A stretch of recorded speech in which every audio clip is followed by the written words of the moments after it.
Hello दोस्तों, कैसे हैं आप सभी। आशा करते हैं आप लोग बहुत ही अच्छे और मज़ेदार होंगे। तो ऐसा है कि आप लोग का जो एग्ज़ाम है फिजिक्स का एग्ज़ाम जो है आपका 4 तारीख को है, तीसरा महीना मार्च में है। और मैं मोस्ट इम्पोर्टेंट क्वेश्चन फिजिक्स का लेकर आ गया हूँ। आप लोग इसे कर ना वरना पछताओगे। ये जो टाइटल है वह एक रियलिटी टाइटल है, ठीक है। अगर आप लोग इतना जो मैं इसको क्वेश्चन पेपर पूरा मैंने सेट कर लिया अपना, और भाग 1 और भाग 2 पूरा कंप्लीट फिजिक्स है। अगर आप लोग इसे कर लेते हो तो आप लोग का बहुत ही अच्छा मार्क्स आएगा और ये आपको क्वेश्चन जो है एग्जाम में देखने को मिलेगा, ठीक है दोस्तों। तो चलिए आराम से सारे क्वेश्चन को डिस्कस करते हैं। और प्लीज आपसे रिक्वेस्ट है कि इस क्वेश्चन पेपर को आप लोग पूरा जरूर कर लीजिएगा, पूरा एक बार जरूर अपने सॉल्व कर लीजिएगा, ठीक है। अगर नहीं करते हो तो शायद क्या हो सकता है कोई पता नहीं कर सकते, लेकिन प्लीज मेरे आप लोग से रिक्वेस्ट है कि आप लोग कर लीजिएगा इसको, ठीक है। तो चलिए पहला क्वेश्चन देखते हैं। इसके लिए देखिए हम पूरा तैयार भी कर लिए थे अपना। पहला क्वेश्चन आप लोग के सामने देखिए, class 12 physics most important question, derivation plus numerical definition सब है इसमें, ठीक है। पहला क्वेश्चन चैप्टर नंबर 1 का आप लोग के सामने है। विद्युत द्विध्रुव की अच्छी दिशा में अत्यधिक दूरी पर स्थित बिंदु पर विद्युत क्षेत्र की तीव्रता का व्यंजन प्राप्त कीजिए। इसके लिए आप लोग को जो फॉर्मूला आप देख ही रहे हैं, E = 1/4 pi epsilon not 2p upon r cube लिखना है। और आप लोग ध्यान दीजिएगा जो न्यूटन पर कूलाम लिखा है N/c, इसको आप लोग अगर आता है तो जरूर लिखिएगा न्यूटन पर कूलाम, नहीं तो आपका आधा नंबर काटने का चांस होता है, ठीक है दोस्तों। तो इसको जरूर कीजिएगा, इसका मात्रक हमें लिखना है। चलिए अगला जो क्वेश्चन है, किसी वैद्युत द्विध्रुव कारण, और देख लीजिए कितना बार पूछा गया यूपी में 2022, 17, 16, 14 पूरा मतलब पूछा ही जा रहा है, ठीक है। और हर बार आता है, आप लोग प्रीवियस से उठा के देख सकते हैं। तो इस बार आने का भैया चांस बना रहता है। देखिए दूसरा क्वेश्चन, किसी वैद्युत द्विध्रुव कारण निरक्षी को क्या कहते हैं हम लोग, अनुप्रस्थ भी कहते हैं। और अच्छी को क्या कहते हैं हम लोग, अनुदैर्ध्य भी कहते हैं। क्या कहते हैं, अच्छी, जो अच्छी है उसको हम लोग अनुदैर्ध्य भी कहते हैं। ये ध्यान दीजिएगा, अनुदैर्ध्य ऐसे करके भी पूछ देगा, ठीक है। तो किसी वैद्युत द्विध्रुव कारण निरक्षी अनुप्रस्थ स्थिति में किसी बिंदु पर विद्युत क्षेत्र की तीव्रता का व्यंजन ज्ञात कीजिए या प्राप्त कीजिए, ठीक है। इसके लिए जो है E = 1/4 pi epsilon not p upon r cube, ठीक है, इतना करना। और इसके लिए भी जो मात्रक है न्यूटन पर कूलाम ही होता है, तो इसको जरूर कर लीजिएगा, ठीक है दोस्तों। आप लोग के लिए टाइम बहुत ही कम बचा है भैया, आपका कॉल बचा है पूरा, ठीक है। अब देखिएगा अगला क्वेश्चन, स्थिर वैद्युत स्थिति मतलब गॉस प्रमेय, आप लोग का हर बार पूछा ही जाता है गॉस प्रमेय। तो गॉस प्रमेय लिखिए, इसकी सहायता से एक समान रूप से आवेशित अनंत लंबाई के सीधे तार के निकट विद्युत क्षेत्र की तीव्रता के लिए व्यंजन प्राप्त कीजिए, ठीक है दोस्तों। तो इसके लिए आप लोग को पता है कि क्या होता है, आप लोग यहाँ पे खुद जानते हो कि phi E = Q upon epsilon naught. यह क्या होता है दोस्तों, यह आपका गॉस का प्रमेय होता है। ये क्या है, गॉस प्रमेय में यही हमको क्या करना होता है, प्रूफ करना होता है। इसी को हमको क्या करना है, इसको ही हम प्रूफ करते हैं, तो इसी को हमको क्या करना है, प्रूफ करना है, ठीक है। तो देखिएगा अब इसको प्रूफ करने के लिए अब यहाँ पे अगला है कि इसी को हमको ऊपर वाले को प्रूफ करना होता है, ठीक है। अब अगला क्वेश्चन देखिए, विद्युत फ्लक्स से क्या तात्पर्य है, विद्युत फ्लक्स से क्या तात्पर्य है, मतलब फाई, ठीक है, फाई से क्या तात्पर्य है, विद्युत फ्लक्स से क्या तात्पर्य है, इसे आवश्यक सूत्र देते हुए समझाइए, इससे आवश्यक सूत्र देते हुए समझाइए। यह आपका यूपी 22, 12, 9 और 6 इतने वर्षों में पूछा गया है। अगला क्वेश्चन क्या है, विद्युत द्विध्रुव से आप क्या समझते हैं, विद्युत द्विध्रुव से आप क्या समझते हैं, 2 उदाहरण दीजिए, ठीक है। जब विद्युत द्विध्रुव से आपको पता ही है कि जब समान तथा विपरीत आवेश एक दूसरे के पास आते हैं, जब यहाँ पे प्लस Q आवेश है और यहाँ पे क्या है माइनस Q आवेश है, जब एक दूसरे क्या होते हैं पास आते हैं, तो वहां पे क्या होता है, वैद्युत द्विध्रुव होता है। क्या होता है दोस्तों, विद्युत द्विध्रुव होता है, विद्युत द्विध्रुव, ठीक है। जब 2 बराबर था विपरीत आवेश एक दूसरे क्या हो अत्यंत पास आ जाए, तो वहां पे क्या होता है, विद्युत द्विध्रुव होता है, ठीक है। तो अगला क्वेश्चन देखिएगा, कूलाम का विद्युत बल संबंधित नियम, मतलब कूलाम का हमें नियम लिखना है। अगला क्वेश्चन जो है छठवां हमें क्या करना है, कूलाम का नियम लिखना है, ठीक है।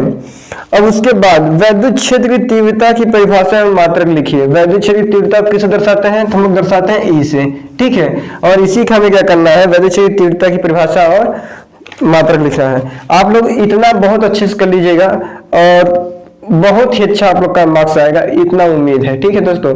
बहुत ही मेहनत से बनाया गया है और आप लोग खुद भी जानते हो भाई, देख ही रहे हो पेपर अपना, लेकिन इसको जरूर कर लीजिएगा। बस मैं क्या किया हूँ कि एक तरफा समेट के एक किनारे ला दिया हूँ कि आप लोग को ज्यादा मतलब टॉपिक मिला है, तुरंत फटाफट याद कर लो आज, ठीक है। अगला क्वेश्चन देखिएगा।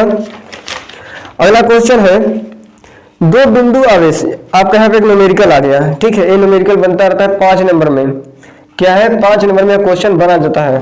देखिएगा, दो बिंदु आवेश 5 × 10⁻19 कूलाम व 10 × 10⁻90 कूलाम के 1 मीटर 1.0 का मतलब 1 मीटर 1 मीटर की दूरी पर पृथ्वीकृत स्थित है। दोनों आवेशों को जोड़ने वाली रेखा के किस बिंदु पर वैद्युत क्षेत्र की तीव्रता शून्य होगी, ठीक है दोस्तों। यह क्वेश्चन आपका 5 नंबर में पूछा जाता है। कितने नंबर में, यह 5 नंबर में आपका यह न्यूमेरिकल पूछा जाएगा, न्यूमेरिकल, ठीक है।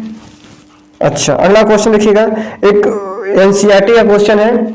एनसीईआरटी का बड़ा फेमस क्वेश्चन ये है, क्या है कि मिलिकन तेल बूंद प्रयोग में 2.55 × 10⁴ न्यूटन पर कूलाम के नियत विद्युत क्षेत्र के प्रभाव में 12 इलेक्ट्रॉन अधिक की कोई तेल बूंद स्थिति रखी जाती है। तेल का घनत्व 1.26 ग्राम सेंटीमीटर पावर -Q, बूंद की त्रिज्या का आकलन कीजिए, ठीक है। आपका ऐसे वैल्यू दिया रहेगा। बहुत ही इंपॉर्टेंट क्वेश्चन है भाई साहब, जरूर करिएगा। किसी वैद्युत ध्रुव के अक्ष, देखिए आ गया ना वही चीज, अक्ष अनुदैर्ध्य स्थिति पर स्थित किस बिंदु पर विद्युत विभव का सूत्र स्थापित कीजिए। अब यहाँ पे एक नोट करने वाली बात है, देखिएगा। अब यहाँ पे एक चीज क्या था कि हम लोग विद्युत विभव की बात करते हैं। अब यहाँ पे विद्युत विभव, आप लोग कंफ्यूज थोड़ा सा ही मत होइएगा। विद्युत विभव और विद्युत क्षेत्र, विद्युत विभव और विद्युत क्षेत्र, ये दोनों के लिए एग्जाम में पूछा जाता है, ठीक है। कि विद्युत क्षेत्र के कारण अक्ष पे, विद्युत क्षेत्र के कारण अक्ष पे और वैद्युत विभव के कारण भी अक्ष पे पूछा जाता है। अक्ष और निरक्ष दोनों के लिए, अक्ष के लिए भी कर लो, निरक्ष के लिए भी कर लो, तो ये दोनों के लिए क्या है, समान पूछा जाता है, ठीक है। तो ये दोनों के लिए आपको बहुत अच्छे से करना है। अगला क्वेश्चन देखिएगा कि, और इसके लिए फार्मूला आपको पता है, वैद्युत विभव अगर पूछता है, अगर वैद्युत क्षेत्र पूछेगा तो हमें ई का प्रयोग करना पड़ेगा, ठीक है। E = 1/4πε0 2π/r3 क्या होता है, अगर वैद्युत क्षेत्र पूछता है और अक्ष के लिए पूछेगा तो क्या होगा, E = 1/4πε0 2π/r3, यही बोलते हो आप लोग किसके लिए, वैद्युत क्षेत्र के लिए, ठीक है, वैद्युत क्षेत्र के लिए। लेकिन अगर वैद्युत विभव बोलेगा तो आपको क्या करना पड़ेगा कि आप देख ही सकते हो भैया कि V = 1/4πε0 p/r², और आपको मात्रक लिखना पड़ेगा वोल्ट, ठीक है। मात्रक क्या है, वोल्ट लिखना पड़ेगा आपको। चलिए अगला क्वेश्चन देखिए, किसी बिंदु आवेश के कारण किसी बिंदु पर वैद्युत विभव के लिए व्यंजन प्राप्त कीजिए। हमें किसी बिंदु पर भी ज्ञात करना है, ठीक है। अगला क्वेश्चन जो कि सबसे मोस्ट इंपोर्टेंट में है भैया, आना गम तय है, यदि पाठ हमें उम्मीद है कि आ ही न जाए। देखो क्या लिखा है कि समांतर प्लेट संधारित्र की धारिता के लिए सूत्र का निगमन कीजिए, ठीक है, सूत्र का निगमन कीजिए, ठीक है, समझ रहे हैं। और उसके बाद क्या है, जब इसकी प्लेटों के बीच क्या हो, आंशिक रूप से परावैद्युतांक रखा गया हो। मतलब आप लोग समझ सकते हो कि, एक मिनट इसको ऊपर वाला रेज कर देते हैं, इसका मतलब समझो आप लोग। यहाँ पे ये जो क्वेश्चन है अपने आप में बहुत ज्यादा इंपॉर्टेंट है। क्या है कि समांतर प्लेट संधारित्र के लिए जो ऐसे होता है, इसको प्लेट जो रखा गया होता है, इस प्लेट के लिए बताया गया है, ठीक है। तो ये वाला क्वेश्चन अपने आप में भाई वेरी इंपॉर्टेंट है, ये चीज जान जाओ अपने आप में, वेरी इंपॉर्टेंट भाई साहब। इस सबको ना करके जरूर जाना। हमें बेफालतू की पूरी मोटी किताब को लेकर के, आप लोग तो एक साल पढ़े ही हो, ठीक है, एक साल आप लोग पढ़े हो, उसमें से हमें क्या करना है, सेलेक्टेड क्वेश्चन को अभी हम लोग पढ़ लेते हैं, ठीक है। अपने नोट्स में आराम से भैया ये सब बनाए ही हो, उसको बढ़िया से देखना। बस ये है कि इतने में से ही आपको फंसने का चांस बना रहेगा। और आपका भी अगर भी आप लोग कर लीजिएगा, ठीक है, अपने बुक का भी करिएगा और इसे भी कर लीजिएगा, ठीक है। चलिए देखिएगा क्वेश्चन क्या है। अब इसके लिए आप लोगों को पता ही है कि C इक्वल टू जो निकालते हैं परावैद्युतांक के लिए कि अगर कोई रखा है प्लेट तो उसके लिए क्या होगा, C equal to epsilon naught, C equal to epsilon naught A by D minus T plus T upon K farad, क्योंकि आपको पता है संधारित्र का मात्रक क्या होता है, फैरेड होता है। ठीक है, अब देखिएगा अगला क्वेश्चन आपका क्या है। अगला क्वेश्चन है समांतर प्लेट संधारित्र की धारिता का व्यंजन व्युत्पन्न कीजिए, व्युत्पन्न कीजिए मतलब इसको सिद्ध कीजिए और इसकी धारिता को किस प्रकार बढ़ाया जा सकता है, किस प्रकार बढ़ाया जा सकता है। तो इसके लिए भी आपको सिद्ध करने के लिए क्या होता है, आपको पता ही है कि C equal to A epsilon naught upon D, इसके लिए हमें इसको प्रूफ करना होता है। ठीक है, किसके लिए, समांतर प्लेट संधारित्र की धारिता के लिए। ठीक है, यहाँ पे आपका क्वेश्चन पूरा दिख ही रहा है। अब समझिएगा अगला, विद्युत विभव से आप क्या समझते हैं। बिंदु आवेश के कारण किसी बिंदु पर विद्युत विभव का व्यंजन प्राप्त कीजिए। ठीक है दोस्तों, व्यंजन प्राप्त कीजिए। ये आपका जो चल रहा है चैप्टर नंबर 2 चल रहा है। ठीक है, अगला आपको देखिए इसमें क्या है 17वां क्वेश्चन, विद्युत प्रवणता किसे कहते हैं। विद्युत क्षेत्र की तीव्रता तथा विद्युत प्रवणता में संबंध स्थापित कीजिए। भाई साहब ये अपने आप में जितने भी क्वेश्चन को मैं सेलेक्ट किया हूं ना, मतलब बहुत टाइम लगा है करने में और पूरे बुक को करने में, और इतने इंपॉर्टेंट क्वेश्चन है ना कि आप लोग प्लीज इसे करके ही जाना। फिजिक्स में अगर आपका अच्छा नंबर चाहिए तो जरूर कर लीजिएगा। ठीक है, मेरा भी भाई खुद आया है तो मैं क्या बताऊं आप लोग को, इसलिए आप लोग इसको जरूर कर लीजिएगा। ठीक है, अब अगला क्वेश्चन देखिएगा कि समविभव पृष्ठ की परिभाषा लिखिए।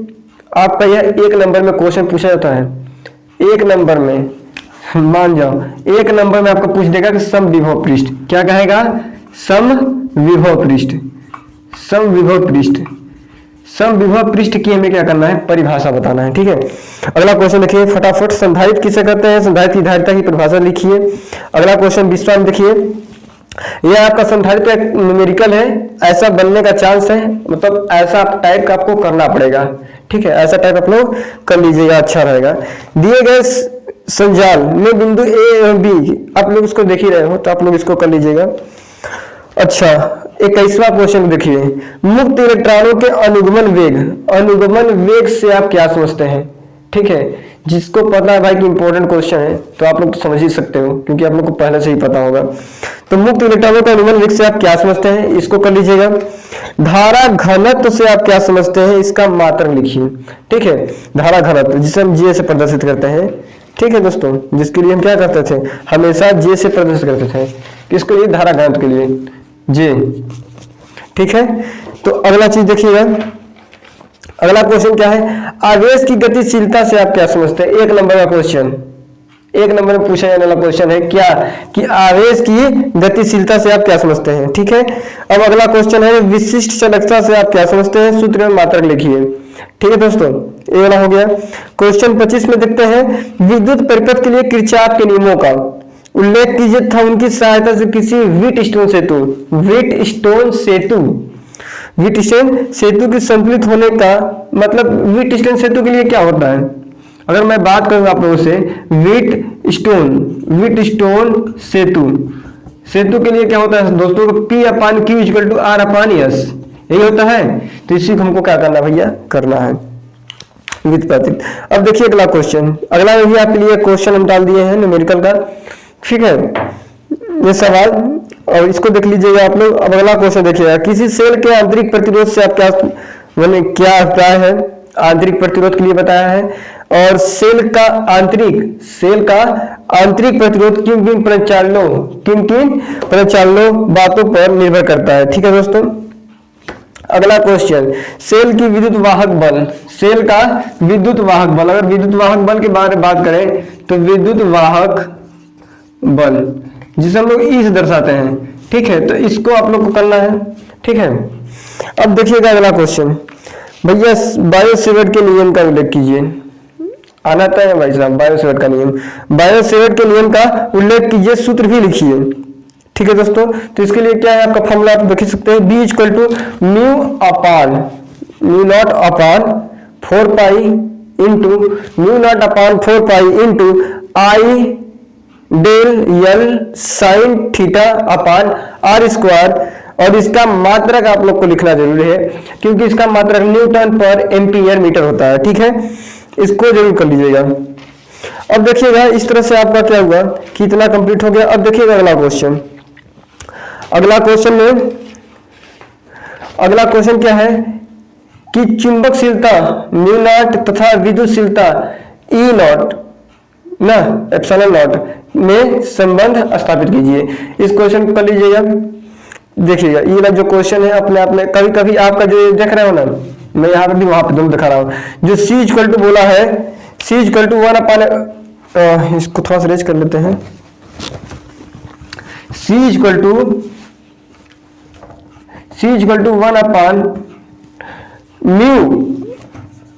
म्यू नॉट एप्सिलॉन नॉट, ऐसे करके ही पूछ देगा। क्या कहेगा कि इसको आपको सत्यापित करना है, मतलब इसको आप सिद्ध कीजिए। तो इसको भी आपको व्युत्पन्न करने के लिए दे सकता है या स्थापित करने के लिए, या आपसे डायरेक्ट पूछ सकता है कि विद्युतशीलता मतलब चुंबकशीलता और विद्युतशीलता में क्या करना है, संबंध स्थापित करना है। ठीक है, तो अगला क्वेश्चन है, आप देखिएगा कि अब यहाँ पे केवल था एक बायो सेवर्ट का नियम लिखने के लिए, लेकिन एक क्वेश्चन और आपको पता होना चाहिए कि बायो सेवर्ट के नियम की सहायता से किसी धारावाही वृत्ताकार कुंडली अथवा लूप के केंद्र पर उत्पन्न चुंबक के लिए व्यंजन प्राप्त कीजिए। ठीक है, इसके लिए हमें व्यंजन प्राप्त करने के लिए बोल देगा। और इसके लिए जो क्या फार्मूला कि B equal to mu naught I upon 2r। ठीक है, अगला क्वेश्चन 32वां है। 32 क्वेश्चन पे देखिएगा, एम्पीयर के परिपथीय नियम लिखिए। एम्पीयर के परिपथीय नियम का उपयोग करके एवं अनंत लंबाई के सीधे धारावाही चालक के कारण उत्पन्न चुंबकीय क्षेत्र का सूत्र स्थापित कीजिए। ठीक है दोस्तों, या मतलब ऐसे क्वेश्चन बोल सकता है परिमित लंबाई के सीधे धारावाही चालक के कारण चुंबकीय क्षेत्र का स्थापित कीजिए। तो यह क्वेश्चन बहुत बार पूछा जा चुका है, जो कि परिमित लंबाई के सीधे धारावाही चालक के कारण चुंबकीय क्षेत्र का सूत्र स्थापित करने के लिए ये क्वेश्चन, और एम्पीयर का परिपथीय नियम पूछा गया है। ठीक है, तो ये अपने आप में बहुत इंपॉर्टेंट है, क्योंकि आप बीएससी में जाओगे तो बीएससी में भी आपको यही देखने को मिलेगा, क्योंकि मैं खुद बीएससी कर रहा हूँ। बीएससी में सब पूरे टॉपिक आपको हैं, तो पहले से इंपॉर्टेंट क्वेश्चन बने हैं, तो इसलिए आपको इसको करना पड़ेगा। ठीक है, तो अगला क्वेश्चन देखिएगा क्या बोला गया है। एक न्यूमेरिकल आपके लिए डाल दिया गया है। 2 मिमी व्यास के तांबे के तार में 10 एम्पीयर की धारा है। इस धारा के कारण अधिकतम चुंबकीय क्षेत्र की तीव्रता का परिमाण ज्ञात कीजिए। ठीक है दोस्तों, तो इस तरह से आपका क्वेश्चन हो गया। अब देखिएगा कि अगला क्वेश्चन क्या है कि दो समांतर धारावाही चालकों के बीच लगने वाले बल के लिए सूत्र स्थापित करना है। ठीक है, और इसके आधार पर विद्युत धारा के मात्रक एम्पीयर की परिभाषा दीजिए। इसके लिए आपका फॉर्मूला आपका यहाँ पे है। और अगला क्वेश्चन आपका क्या है, धारामापी की धारा सुग्राहिता तथा वोल्टेज सुग्राहिता से क्या तात्पर्य है। ठीक है भैया, बहुत अपने आप में भाई साहब इंपॉर्टेंट क्वेश्चन था। और अगला क्वेश्चन आप देख सकते हैं क्या है, लारेंज बल क्या है, लारेंज बल क्या है, सूत्र भी लिखिए। लारेंज बल के बारे में बताना है, F equal to QV sine क्या चाहिए, साइन थीटा। ठीक है, अगला क्वेश्चन देखिएगा। अगला क्वेश्चन आपका क्या है, प्रदत्त चित्र में तो आपको एक चित्र दिया गया है, इसका एक न्यूमेरिकल है। यहाँ पे एक न्यूमेरिकल है कि न्यूमेरिकल क्या है, प्रदत्त चित्र में दो लंबे समांतर धारावाही चालकों में 1 एम्पीयर तथा 3 एम्पीयर की धारा एक दूसरे से विपरीत दिशाओं में है। मतलब एक आपको यहाँ पे न्यूमेरिकल दिया गया है। ठीक है, अब अगला क्वेश्चन देखिएगा, चुंबकीय द्विध्रुव आघूर्ण से क्या तात्पर्य है, इसका मात्रक लिखिए। यह क्वेश्चन बना है। और उसके बाद 39 क्वेश्चन पे देखिए, एक समान चुंबकीय क्षेत्र में स्थित क्षण चुंबक पर बलयुग्म का आघूर्ण का सूत्र बताइए। ठीक है दोस्तों, यहाँ पे क्या है कि tau equal to mv sin theta. क्या है दोस्तों, बल युग्म आघूर्ण के लिए आपको पता होना चाहिए चुंबकीय क्षेत्र में स्थित क्षण बल युग्म आघूर्ण के लिए तो क्या होता है, आपको पता ही है कि tau equal to mv sin theta, tau equal to mv sin theta. हमें इसको करना पड़ेगा भाई साहब। ठीक है, समझिएगा। अब यहाँ पे क्या है, क्या और देख सकते हैं कि चुंबकीय द्विध्रुव के अच्छी बिंदु पर चुंबकीय क्षेत्र की तीव्रता का व्यंजन प्राप्त कीजिए। B equal to mu naught upon 4 pi 2m by R cube, और इसका न्यूटन पर एम्पियर मीटर। ठीक है, अब एक यहाँ पे कौन न्यूमेरिकल आपका है 41वां नंबर पे, एक चुंबक की अच्छी स्थिति में 10 सेंटीमीटर दूरी पर चुंबकीय क्षेत्र की तीव्रता अगर इतना है, चुंबकीय क्षेत्र की आघूर्ण का उसके बताइए। तो यहाँ पे इस तरह से आपका क्या हुआ कि भाग 1 के क्वेश्चन जो है अच्छे से जो इम्पोर्टेंट है उसको हमने करा दिया, भाग 1 के क्वेश्चन। अब चलिए भाग 2 वाले क्वेश्चन को भी करा देते हैं। भाग 2 में जितने भी इंपॉर्टेंट क्वेश्चन उसको लेते हैं। ठीक है दोस्तों, चलिए। और भाग 2 क्वेश्चन लेने से पहले आप लोग क्या करिए भाई, सब अपने दोस्तों को शेयर कर दीजिएगा। रात भर की बात है, रात भर में आप लोग अपने दोस्तों को भी बांट दीजिएगा, क्योंकि बहुत इंपॉर्टेंट क्वेश्चन है। शायद उनकी भी भरा हो जाए और आपका तो होगा करेगा, लेकिन इसको जरूर करके जाइएगा, आपसे यही रिक्वेस्ट है। तो दोस्तों अब आप लोगों के लिए भाग 2 का जो कि मोस्ट इंपॉर्टेंट क्वेश्चन था उसको अब दे रहे हैं। तो देखिएगा यहाँ भाग 2 का क्या क्वेश्चन है, कांतिक कोण। क्या है, कांतिक कोण के बारे में आप लोग को पढ़ना है। ठीक है, और अब अगला क्वेश्चन क्या है, पूर्ण आंतरिक परावर्तन। ये जो जितने क्वेश्चन है आपके 2-2 नंबर में पूछे जा सकते हैं, या तो 1 नंबर में, कांतिक कोण और पूर्ण आंतरिक परावर्तन। ठीक है, तो अब उसके बाद देखिएगा एक और क्वेश्चन है, प्रकाशिक तंतु। प्रकाशिक तंतु, ठीक है, इसको कर लीजिएगा, प्रकाशिक तंतु वाले को। ठीक है, तो अब अगला क्वेश्चन देखिएगा क्या है, गोली अवतल पृष्ठ, गोली अवतल पृष्ठ पर अपवर्तन का सूत्र। ये बहुत ही ज्यादा इंपॉर्टेंट है भाई साहब, बहुत ही ज्यादा इंपॉर्टेंट है। ठीक है, तो अब देखिएगा क्या है कि गोली अवतल पृष्ठ पर अपवर्तन का सूत्र भाई साहब अपने आप में बहुत इंपॉर्टेंट है। देखिए ये अपने आप में इंपॉर्टेंट है, 5 नंबर में डायरेक्ट याद देखो ना सर, पिछले रिकॉर्ड में देख सकते हो, प्रीवियस में 3 नंबर में पूछा गया है। ठीक है, 2022 का पेपर उठाए हो तो 3 नंबर में पूछा गया क्वेश्चन है। ठीक है, कि गोली अवतल पृष्ठ पर अपवर्तन का सूत्र लिखने के लिए, अब यहाँ आप लोग देख ही सकते हो। और इसके ऊपर का दूसरा पेज देख सकते हो कि इसको प्रूफ करके इतना हम लाए हैं। क्या है कि n2 upon v minus n1 upon u equal to n2 minus n1 by r। ठीक है, इसको आपको करना है। और उसके बाद गोली के लिए हो गया, अवतल के लिए अब अगला क्या है, इसी में उत्तर ये पूछ देगा। तो उत्तर के लिए भी आपको पता होना चाहिए, गोली उत्तर पृष्ठ पर अपवर्तन का सूत्र। ये भी अपने आप में क्या है, वेरी मोस्ट इंपॉर्टेंट है। टीचर जब भी पढ़ाता है अवतल और उत्तर दोनों को लेकर चलता है। ठीक है, तो इसको आप लोग को करना है। अब इसके लिए भी देख सकते हैं कितना बड़ा है, इसको आप लोग आराम से देखो, इसका निकल जाता है कि n2 upon v minus n1 upon v। अब इन दोनों में सब डिफरेंस क्या था, तो इन दोनों में डिफरेंस क्या था, वहां पे v और u था, और यहाँ पे क्या है v है दोनों में। ठीक है, अब चलिएगा अब अगला देखिएगा क्या है कि पतले लेंस के लिए, यहाँ अगला क्वेश्चन देखो भाई साहब, ये अपने आप में भी मोस्ट है, जितने भी हैं ये वाले चैप्टर का पूरे मोस्ट को मैंने लिया है। इसमें क्या है कि पतले लेंस के अपवर्तन का सूत्र, जिसे हम लोग लेंस मेकर सूत्र कहते हैं। क्या करना है इसको हम लोग, लेंस मेकर सूत्र। ठीक है, लेंस मेकर सूत्र को करना है। ठीक है, अपने आप में एक बहुत ही इंपॉर्टेंट है। ठीक है, अब इसमें देखोगे आप लोग कि इसके लिए हमने सिद्ध किया जब लेंस के दोनों ओर का माध्यम समान हो, क्योंकि देखो इन जो पेपर में है लेंस मेकर करके ही पूछा जाता है। ठीक है, लेंस मेकर सूत्र को स्थापित कीजिए, तो ये ऐसे पूछ देगा और कहेगा खुद है कि जब लेंस के दोनों ओर क्या है, माध्यम समान है, इस तरह से पूछ देगा। तो आप लोग को क्या करना है, इसको करना पड़ेगा।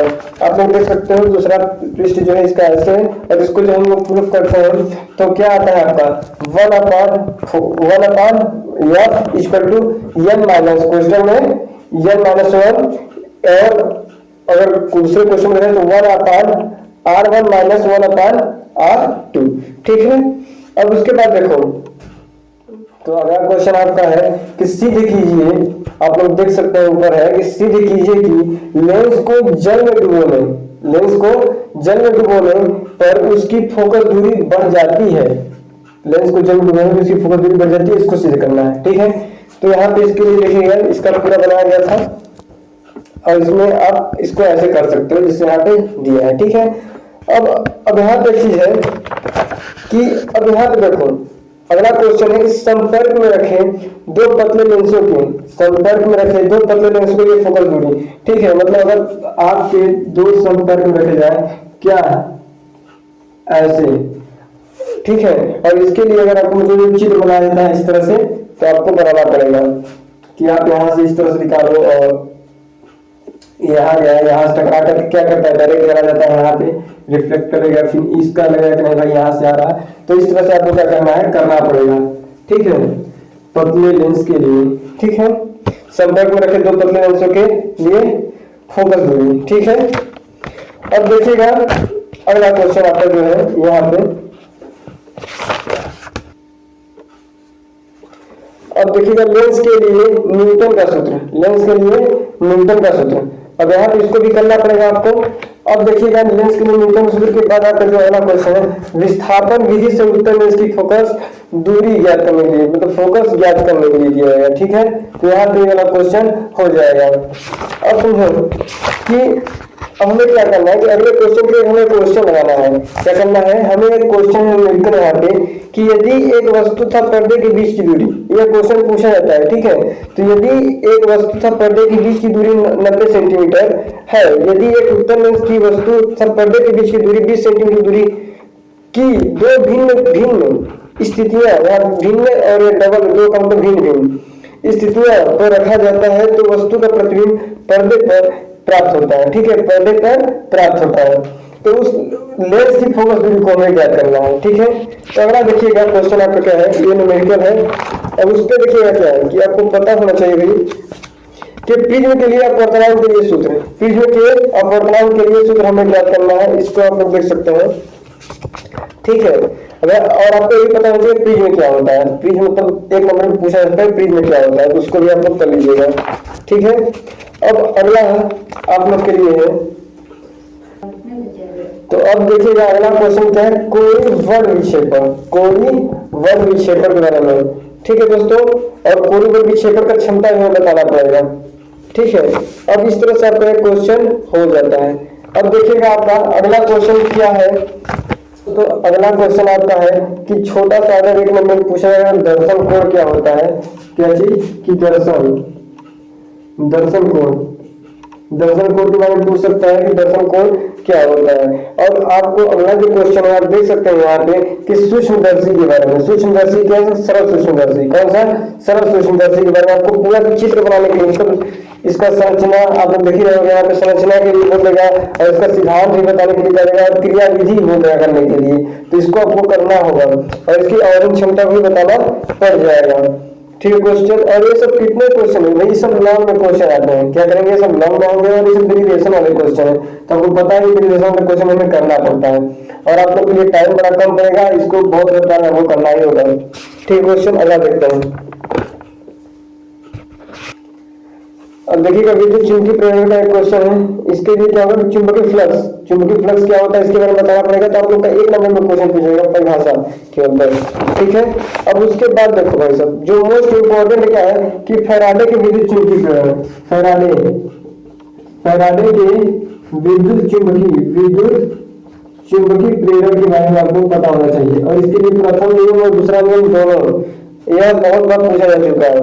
ठीक है, अब अगला क्वेश्चन देखिएगा क्या है, अगला क्वेश्चन तो फ्लेमिंग के दाएं हाथ का नियम आप लोग देख सकते हैं, फ्लेमिंग के दाएं हाथ का नियम एक पूछा जाएगा, और जो सबसे इंपॉर्टेंट है स्वप्रेरण, क्या चीज, स्वप्रेरण।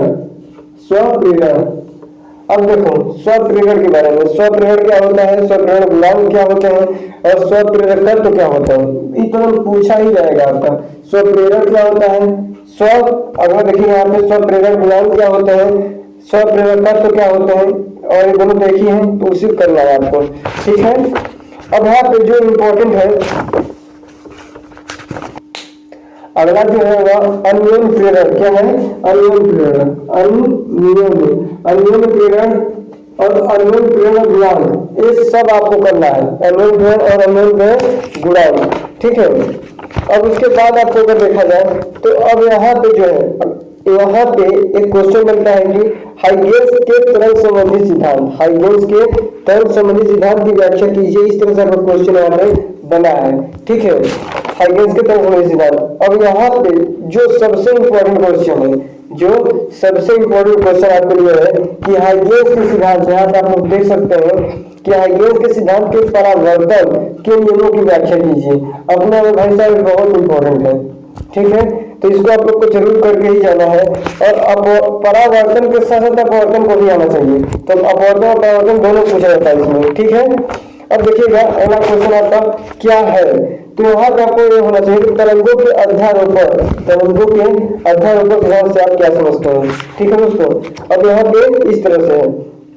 और एक क्वेश्चन कि व्यतिकरण, यहाँ पे व्यतिकरण, व्यतिकरण कितने प्रकार होते हैं, व्यतिकरण दो प्रकार होता है, समपोषी समपोषी व्यतिकरण और विषमपोषी। कौन सा, विषमपोषी,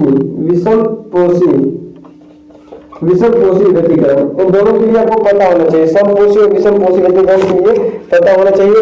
और अगला क्वेश्चन यही में आपका देखिएगा कि यंग, अगला क्वेश्चन क्या है, यंग के प्रयोग से फ्रिंज की चौड़ाई का निर्धारण। ये आपको जितने भी क्वेश्चन हुआ पेपर के अंत में देखने को मिलेंगे ये सब, ठीक है। तो अब यहाँ पे क्या है, यंग के प्रयोग से फ्रिंज की चौड़ाई का हमें निर्माण करना है। और आपका एक क्वेश्चन जो बना था कि A1 तथा A2 आयामों का समान आवृत्ति की तरंग के अध्यारोपण से उत्पन्न परिणामी तरंग के आयाम के लिए व्यंजन प्राप्त कीजिए, जहां फाई तरंग के बीच कलांतर है। तो ये सब जितने क्वेश्चन है वो इस तरह से क्वेश्चन आपके इंपॉर्टेंट है। अब यहाँ पे जो क्वेश्चन बन के आता है कि यंग के प्रयोग से फ्रिंज की चौड़ाई का निर्धारण करने के लिए, ये क्वेश्चन को आप लोग देख लीजिएगा, ठीक है। अब यहाँ पे ठीक है, अब एक क्वेश्चन आपको यहाँ पे क्या है, प्रत्यावर्ती धारा का, ये बहुत ही इंपॉर्टेंट है सर, एक नंबर में पूछा जाएगा। लेकिन क्या है कि वर्ग माध्य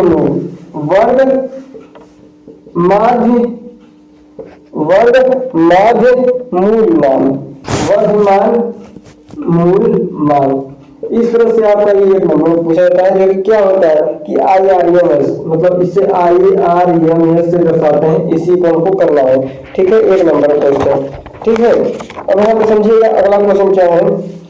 ओके, चलिए अगला क्वेश्चन देखिएगा आप लोग के लिए जो इंपॉर्टेंट क्वेश्चन है, क्या श्रेणी LCR परिपथ। अब ये चीज तो आपको पता ही है कि श्रेणी LCR परिपथ, देखो एडी का ही पेपर में फंसने वाला है, 2024 के पेपर में फंसेगा ही फंसेगा LCR परिपथ, ठीक है। और यहाँ पर कितना नंबर का आता है, तो लगभग 3 से 5 नंबर का क्वेश्चन बनता है, ठीक है, 3 से 5 नंबर का क्वेश्चन पता है LCR परिपथ क्या है। और उसके बाद पूरा डिटेल कहेगा, क्या कहेगा सुन लीजिए क्वेश्चन में कि LCR परिपथ के लिए प्रतिबाधा, कलांतर तथा धारा के शिखर मान का क्या करना है, व्यंजन व्युत्पन्न करना है, ठीक है दोस्तों। और आपको इसी चित्र के अंदर इसको बढ़िया से देखो हम कैसे बनाया है, उससे आप लोग देख लो। एक क्वेश्चन हो गया, आंसर आप लोग ऐसे करोगे, फिर अपना इस तरह से आपको कम से कम 2 पेज तो आराम से लिखना पड़ेगा, तक प्रूफ नहीं किया है, देख सकते हो, ठीक है। और यहाँ पे इसी क्या करना है आगे, अगर आप शिखर मान ज्ञात करते हो तो I not equal to V upon under में L omega minus 1 upon C omega का स्क्वायर प्लस R स्क्वायर करना है। और अगर आपको कलांतर ज्ञात करना है तो आपको पता है phi equal to tan inverse क्या L omega minus 1 upon C omega by R, इस करना है। अब देखो इतना करने के बाद अगला क्वेश्चन क्या है आपका, अगला क्वेश्चन क्या है, ट्रांसफार्मर, क्या है, ट्रांसफार्मर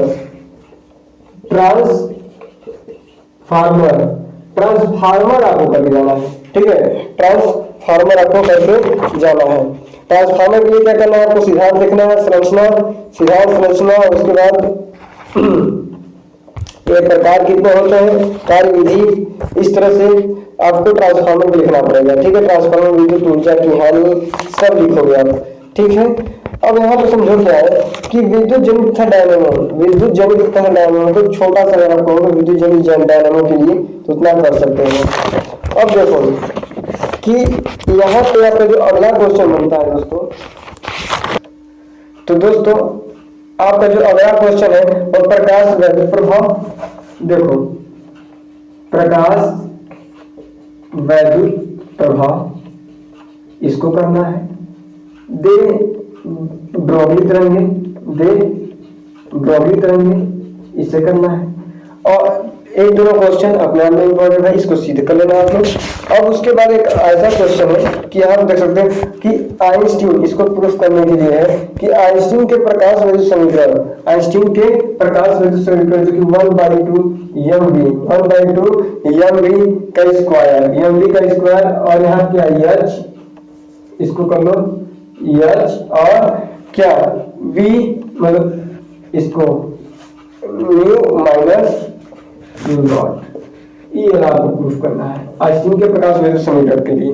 ठीक है, तो इस तरह से आपका जितना भी चैप्टर था, जितना हमें लगा कि इंपॉर्टेंट क्वेश्चन है, तो इंपॉर्टेंट क्वेश्चन के लिए हमने पूरा कंप्लीट करा दिया है। ठीक है दोस्तों, अब यहाँ पे आपको क्या करना है भाई साहब, अपने दोस्तों को शेयर करना है। आज रात की बात है और कल का बात है, और आप लोग इसको जरूर पूरा का पूरा कर लीजिएगा। और हम कोशिश किए हैं कि आपका एसएमएस क्वेश्चन अधिकांश फंसे। ठीक है, और चैनल को सब्सक्राइब कर दीजिएगा, क्योंकि आपका अगला भी जो पेपर है केमिस्ट्री का, तो उसके लिए भी आपका नोटिफिकेशन जाना चाहिए। तो आप लोग क्या करना है, चैनल को सब्सक्राइब कर देना। ठीक है, सब्सक्राइब चैनल कर दीजिएगा, जिससे कि आप क्या करेंगे, नोटिफिकेशन टाइम पे मिलता रहे। ठीक है, और आपका भाई इस तरह से आपको मेहनत करता रहेगा, आपका दोस्त बिंदास रहे, और आप लोग भी बिंदास रहिए। मिलते हैं नए वीडियो के साथ, तो जय हिंद जय भारत।